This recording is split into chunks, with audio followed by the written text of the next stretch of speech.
person. Nandito ako sa Villaggio Mall ng Doha, Qatar. Diba? Ang ganda-ganda ng view.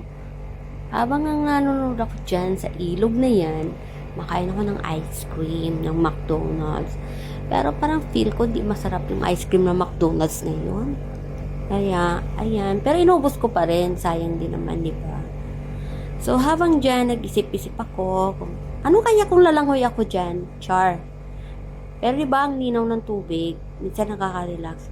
Pag minsan marami ka nang iniisip, gusto mo mag-relax ka dyan, nunod ka sa tubig, kasi medyo malayo kasi yung dagat dito, gusto mo mag-emote.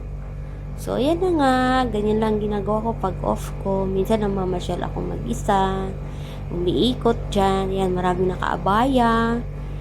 Ganun talaga ang buhay ng OFW. Kailangan mong pasayahin ang sarili mo. Dahil wala namang ibang gagawa dun, kundi ikaw lang. Siyempre, mag-isa ka sa bayan, hindi mo naman sinilangan. O, diba? Ganun talaga. Kailangan mong maging strong, independent woman. O, diba? Lumipat nga ako ng pwesto kasi gusto ko mas maganda ang view. Ayan. O, diba? Ang ganda ng view. Nakita ko nga itong si kuya na nagsasagwan.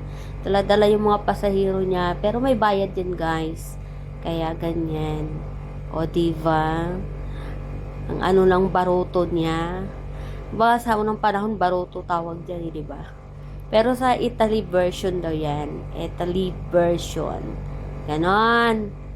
Yung parang palabas sa Netflix. Ano ba yung palabas na yun? Hindi ko alam. Yung may mga maskara sila. By the way, ayan na, dumating na naman yung kasunod. Nakaka-enjoy na, guys. See ya!